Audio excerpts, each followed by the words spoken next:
Welcome back, bachcho. And the date today is 31st of July, and July is also finished. So half of the year is over. And in my comment section, I want you to learn what exactly did you learn from following my channel. So did you learn discipline? Did you learn to follow your dreams? Did you learn hard work? Did you learn some topics from current affairs? Because I full-fledged started my channel in the March, and it's July now. So I really want you to put down in the comment section what exactly has changed in you after following my channel. Let's see what people are going through. I would really like to know. So the first news we are talking about today is not this because इसके ऊपर एक detailed article आ रखा है पीछे, सो वहाँ से मैं इसको कवर करूँगी. What exactly is the paper leak bill. Let's talk about in detail. We will start with the section of international news. So ये सब देख लो, सारे बेकार, you know. सो आज शहीद उधम सिंह जी का शहीदी दिवस है, एंड बिकॉज ये सारी चीज़ें हमारी हिस्ट्री की हैं, सो हमें ये पता होनी चाहिए बच्चों. ठीक है, ये लोग हमारे लिए लड़े थे ना, इसलिए आज हम इतने अच्छे से चीज़ों के लिए को इन्जॉय कर पा रहे हैं, जी पा रहे हैं. ठीक है, सो आज हम पहला आर्टिकल जिसकी बात कर रहे हैं, which says can China, okay, let me set the thing, okay. So can China restrain Iran Gulf states test Beijing's influence? So what is happening here is कि जो यूएन ईरान कॉन्फ्लिक्ट है वो और इंटेंसिफाई हो रहा है. उसके बगल में ही देख लो, उसको देख के आपको पता चल जाएगा इंटेंसिफाई हो रहा है. ठीक है, so as the conflict is intensifying, the gulf countries such as Saudi Arabia, UAE, Bahrain, Kuwait, Oman, they all are worried that Iran backed groups can actually widen this whole conflict. ठीक है, क्यों? क्योंकि देखो बच्चों, हमने दो water waves पढ़े थे ना, एक है अपना स्ट्रेट ऑफ हॉर्मूज और एक है अपना बाब एल मंदेब. ठीक है, अभी दोनों जो है वो ईरान ने बंद कर रखे हैं. हॉर्मूज उन्होंने पहले बंद कर दिया था, और जो बाब एल मंदेब है वो उन्होंने अभी हुथी से बंद करा दिया है.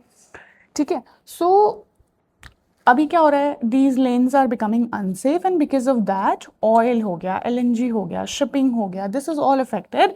And now the Gulf countries are actually asking who has enough influence over Iran to tell them, or maybe to convince them not to escalate this matter enough.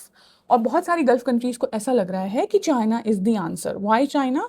Because China has something which US lacks. वो कौन सी चीज़ है बच्चों? वो है, they have strong relations on both the sides. So China is a major economic partner with all the Gulf countries, but it is a significant buyer of Iranian oil as well, and it is maintaining relationship with Tehran also. ठीक है, so एक आप लोगों को difference सब बताने की कोशिश करती हूँ. देखो, जो यूएस है ना, यूएस के पास मिलिट्री पावर बिल्कुल दमदार है, ठीक है, उसमें कोई डाउट नहीं है, but they have hostile relationship when it comes to Iran. China का क्या है? चाइना की military power is growing, they are still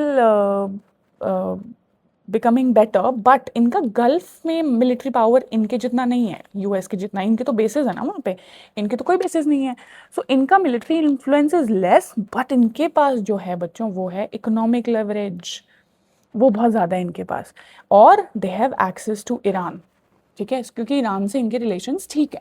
so can, but एक क्वेश्चन जो आपके दिमाग में अगला आना चाहिए, that can China actually control Iran? ठीक है, that is the key question which should come in our head. Because देखो बच्चों, इन्फ्लुएंस होना is not always equal to control on a country. ठीक है, कंट्रोल और इन्फ्लुएंस दो अलग अलग चीज़ें हैं. Now, why this matter? Because this is part of all geopolitical game, और जो changes आ रहे हैं उसके अंदर. ठीक है, so for decades America was dominant external power in the Gulf. Now the Gulf states have been realizing that they need to maintain relationship with so many other countries. जैसे India खेलती है ना स्ट्रैटेजिक ऑटोनॉमी, वैसे उनको भी करने की ज़रूरत है. सो they should have US for security, they should have China for investment, they should have other powers for the strategic flexibility which they need. ठीक है, तो लर्निंग के हिसाब से ये आर्टिकल बहुत अच्छा है बच्चों, इसलिए मैंने ये बताया, सो दैट कि आप ये सारी चीज़ें पढ़ो, समझो, सीखो, और फिर इनको इस्तेमाल करो इंटरव्यू और लेक्चरेट में। अभी नेक्स्ट इसी के बारे में बात कर लेते हैं, which is US Iran trade missile strikes as the hopes dim for resolution. तो देखो जितनी लड़ाई बढ़ती जाएगी, आपको लगता है क्या कि इनके बीच में रेजोल्यूशन होगा? ठीक है, because according to the reports it is being said कि Iran and US they are again exchanging attacks. ठीक है, जॉर्डन और कुवैत के ऊपर भी अटैक्स हो रहे हैं बाय ईरान, बट वो लोग इंटरसेप्ट कर ले रहे हैं। एंड सऊदी अरेबिया, इजिप्ट, इन सब के ऊपर भी it is happening. So the dangerous part isn't simply US versus Iran now. ठीक है, this is turning into a possibility of a regional war. ये बड़ा हो रहा है बच्चों इस बार ना, सेकेंड फेज में इट इज़ बिकमिंग बिगर। ठीक है, सो एक एक चीज को समझने की कोशिश करते हैं। Let me try to, okay इस पे लिख देती हूँ। ठीक है, so what is that chain? देखो यूएस ने अटैक किया ईरान के ऊपर। ठीक है, ईरान ने किया रिटेलिएट। ठीक है, फिर यूएस ने अटैक किया उनके बेसिस पे, मिलिट्री बेसिस पे जो हैं गल्फ कंट्रीज़ में। ठीक है, अब फिर गल्फ कंट्रीज़ ने फिर रिस्पॉन्ड किया। अब जब गल्फ कंट्रीज़ ने रिस्पॉन्ड करना शुरू किया तो उसके बाद क्या हुआ, ईरान के जितने ग्रुप्स थे, प्रॉक्सी ग्रुप्स, ठीक है, उन्होंने वॉर को ज्वाइन कर लिया। जब उन्होंने वॉर को ज्वाइन कर लिया तो और ज़्यादा शिपिंग रूट्स जो हैं वो बंद हो गए। ठीक है, so look at the chain which is being made in this one small war, जो कि शुरू तो अटैक से हुई थी but now it is affecting the whole global economy. सारे देशों को, वो लड़ाई में हैं, लड़ाई में नहीं हैं, but it is affecting everyone. ठीक है, so suddenly this was supposed to be a bilateral conflict, but now it is not, right? So it has actually become a global economic crisis which the world is going through. And देखो इसमें India वाला angle में बहुत बार बता चुकी हूँ बच्चों, आप लोगों को पता होगा अभी तक तो। ठीक है, so remember this that a gulf war is not merely a middle east issue, it is actually becoming a energy, shipping and inflation crisis globally. ठीक है, चलो अब नेक्स्ट आर्टिकल्स पे पहुँचते हैं। अच्छा, इससे पहले मैं पेजेस वो करूँ। Russia has attacked again, and इस बार their missile have landed in Poland as well. ठीक है, इसके अलावा वो POK वाला मैंने आप लोगों को समझाया था बच्चों, मैंने डिटेल्ड वीडियो बना रखी है, that why POK is burning. Please search that video from my name and you will exactly understand कि प्रॉब्लम्स क्या हैं। ठीक है, उसके अलावा दिस इज़ हैपनिंग, बहुत सारी वाइल्ड फायर है which has been on going in these 2-3 countries since so many days. So these 2-3 things are something which has been happening since quite a long time. Let's move on to other news now. So the next 2 articles I'm talking about today is about Saudi Arabia and Saudi Arabia's nuclear deal which is happening with US.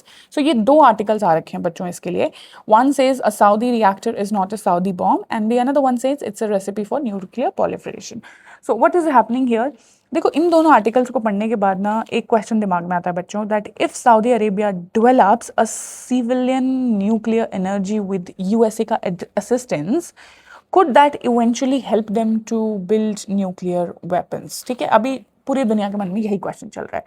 ठीक है, सो एक author इसमें बोलता है कि do not exaggerate the danger. This is what the author is saying. And the other one is saying that it can actually exaggerate the nuclear proliferation.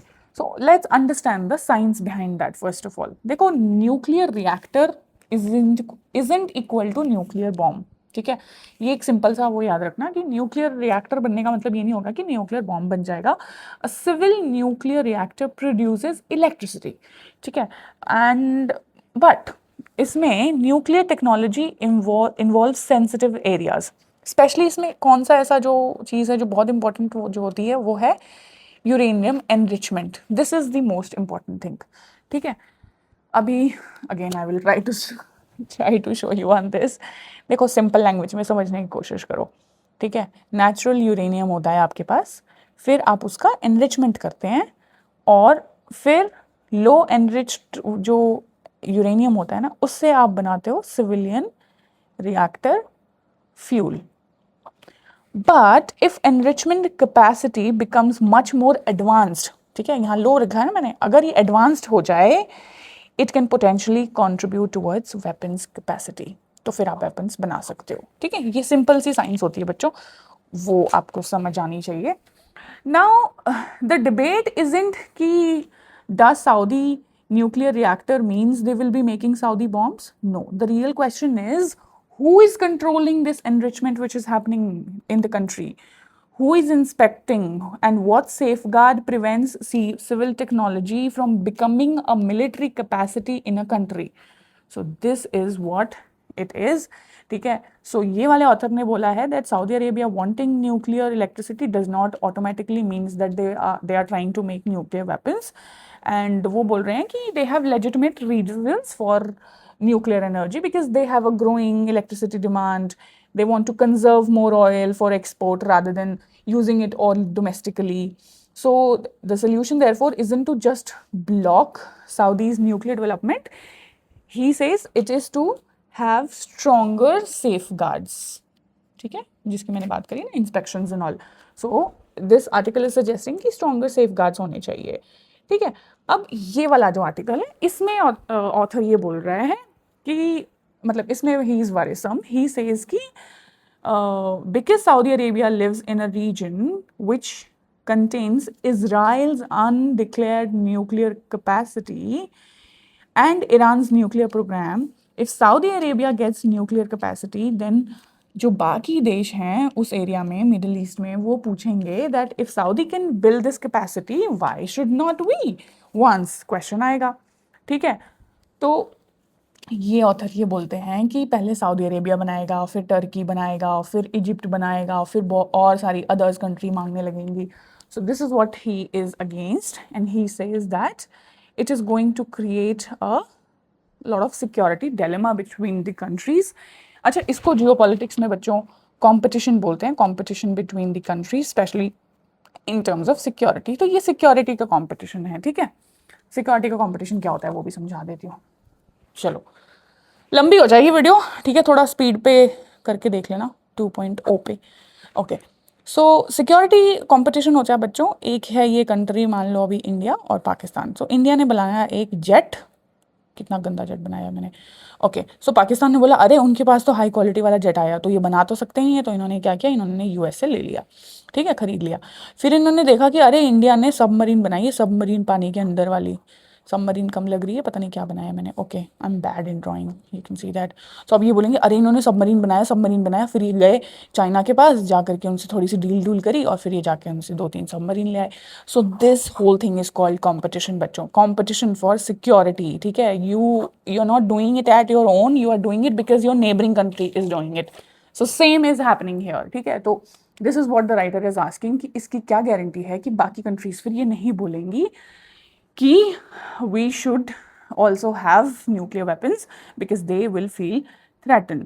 ठीक है. सो देखो दोनों आर्टिकल्स में you have valid concerns, but you as an aspirant you should have a balanced approach, and the balanced approach is that Saudi Arabia has the legitimate right to have a peaceful nuclear energy, but enrichment and all these technologies which they will be using, they should have international safeguards, right?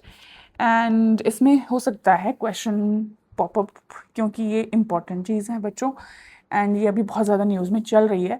So if you are going for your interviews, please write down, prepare answers and then go accordingly. Okay. Okay, bachcho. So this is the article which has come, which says that new newspaper leak, bigger fines, longer jail terms, and fast track courts. So what is happening here? वो थोड़ा सा we will try to understand this. Because first of all, understand that India already had this public examinations prevention of unfair means Act 2024. ठीक है. But the 2026 amendment makes this bill much more stricter. ठीक है. And it aims to deliver punishment to the culprits faster. ठीक है. But मैं पहले दिन से बोल रही हूँ बच्चों that supply तभी है जब demand है. ठीक है. सो हमें भी अपने आप को ग्राउंड लेवल पे चेंज करने की ज़रूरत है. ठीक है. We should not be asking for newspapers, and that is what we need to change in ourselves. ठीक है. अभी देखो ये इसकी ज़रूरत क्यों थी इस बिल की. Because paper leaks do not just help a few students cheat, they are actually ruining the system का trust. They are creating strong organized paper leak mafias, and they are reviewing the your whole examination for lakhs and lakhs of student. तो इसमें सबसे ज़्यादा जो पिसता है ना बच्चों, वो है जेन्युइन बच्चे जिनके पेरेंट्स ने एक्चुअली लोन लेके और सारी चीज़ें करके उनको पढ़ाने की कोशिश कर रहे हैं जो, ठीक है। सो अभी जो नया अमेंडमेंट आया है 2026 वाले बिल में, उसमें क्या क्या है वो समझ लेते हैं। देखो पहले तो पनिशमेंट जो है वो टफ हो जाएगी, ठीक है। सो कोई भी individual who is using the unfair means they will have 5 to 10 years of jail, they will have 50 lakh तक का फाइनेंशियल पनिशमेंट। इसके अलावा if you are organizing leak network तो आपको होगी 7 से 10 साल की jail and you will have fine up to 10 crore, ठीक है। एंड इस पूरे उसमें they will be faster investigation, so the paper leak case should not drag on for years. They have introduced a mechanism जिससे कि टाइम बाउंड इन्वेस्टिगेशन हो गया, जल्दी खत्म हो जाएगा। बिकॉज ऑफ दैट ओनली यहाँ पे फास्ट ट्रैक कोर्ट्स जो हैं वो बनाए हैं, ठीक है। And we should not forget the special task force which has been made. This dedicated mechanism is provided to investigate the serious examination related offenses. ठीक है, अभी सिर्फ एग्जाम्स को ही क्यों कवर करा है? Because major central public examinations are conducted by bodies like UPSC, SSC, Railway Recruitment Boards, NTA, ठीक है। ये along with all this सारे covered हैं ये उसके अंदर, ठीक है। So the bigger issue aspirant should understand is the government is trying to say paper leak होगा, जल्दी पकड़ेंगे तो इन्वेस्टिगेट जल्दी करेंगे तो try to punish quickly and strongly. So ये है पूरा बिल बच्चों। अगर आपसे आपका ओपिनियन पूछा जाता है may be in the interview, तो देखो आपको ऐसे बताना है that the amendment is a positive step because it increases deterrence, ठीक है, and focuses on speedy justice, but India must focus on preventing leaks through technology, transparency and accountability. So एक strong law जो है ना वो punish तो कर देगा पेपर लीक को, but strong system will prevent all this from happening. तो हमें system को भी strong करना है बच्चों। Okay, चलो let's see what's there next.